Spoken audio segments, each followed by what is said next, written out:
മലപ്പുറം വളാഞ്ചേരി കാവുമ്പുറത്ത് മാലിന്യ ഗോഡൌണിൽ വൻ തീപിടുത്തം. ഏക്കർ കണക്കിന് വരുന്ന സ്ഥലത്ത് മാലിന്യങ്ങൾ തരംതിരിക്കുന്ന കേന്ദ്രത്തിലാണ് തീപിടുത്തം ഉണ്ടായത്. സംഭവം പുലർച്ചെയായതിനാൽ വൻ ദുരന്തം ഒഴിവായി. കാവുമ്പുറം അമ്പലപ്പറമ്പിൽ മാലിന്യങ്ങൾ വേർതിരിക്കുന്ന ഗോഡൌണിലാണ് തീപിടുത്തം ഉണ്ടായത്. വെള്ളിയാഴ്ച പുലർച്ചെയാണ് സംഭവം.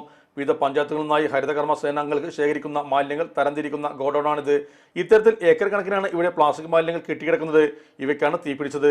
ജനവാസ കേന്ദ്രത്തിൽ സ്ഥിതി ചെയ്യുന്ന ഗോഡൌണിൽ തീ പടർന്നത് നാട്ടുകാരെ ആശങ്കയിലാക്കിയിട്ടുണ്ട്. തിരൂർ, പൊന്നാനി, താനൂർ എന്നിവിടങ്ങളിൽ നിന്നുള്ള ഫയർഫോഴ്സ് യൂണിറ്റുകൾ എത്തി തീയണക്കാനുള്ള ശ്രമങ്ങൾ ഇപ്പോഴും തുടരുകയാണ്. മൂപ്രോ കമ്പനി എന്ന പേരിൽ കേഷിപ്പ് ലൈസൻസിലാണ് കേന്ദ്രം പ്രവർത്തിക്കുന്നത്. പഞ്ചായത്ത് ലൈസൻസിനായി അപേക്ഷ നൽകിയിരിക്കെയാണ് തീപിടുത്തം ഉണ്ടായിരിക്കുന്നത്. സംഭവം നടന്ന് പുലർച്ചയായതുകൊണ്ട് ജീവനക്കാരനും ഇല്ലാത്തതിനാൽ വൻ ദുരന്തം ഒഴിവായി. അതേസമയം ഗോഡൌണിൽ ഫയർ ആൻഡ് സേഫ്റ്റി സംവിധാനങ്ങളോ മതിയായ മറ്റു സുരക്ഷാ മാനദണ്ഡങ്ങളോ ഇല്ലാതെയാണ് ഗോഡൌൺ പ്രവർത്തിക്കുന്നതും നാട്ടുകാർക്കിടയിൽ ആക്ഷേപമുണ്ട്. മലപ്പുറത്തിന്റെ സ്വർണ്ണ സങ്കല്പങ്ങൾക്ക് പരിശുദ്ധിയുടെ തങ്കത്തിളക്കം നൽകി 22ാം വാർഷികത്തിലേക്ക് കടക്കുന്ന സഹാറ ഗോൾഡൻ ഡയമണ്ട്. ഏറ്റവും പുതിയ മോഡലിൽ ലൈറ്റ് വെയ്റ്റ് ആഭരണങ്ങൾ, ആന്റിക് ബ്രൈഡൽ ആഭരണങ്ങൾ, ഡയമണ്ട് ആഭരണങ്ങൾ കൂടാതെ 18 കാരറ്റ് ആഭരണങ്ങളുടെയും റോസ് ഗോൾഡ് ആഭരണങ്ങളുടെയും അത്യപൂർവ കളക്ഷൻസ്. വിവാഹ പാർട്ടികൾക്ക് പ്രത്യേക ആനുകൂല്യം, വിശാലമായ പാർക്കിംഗ് സൗകര്യം.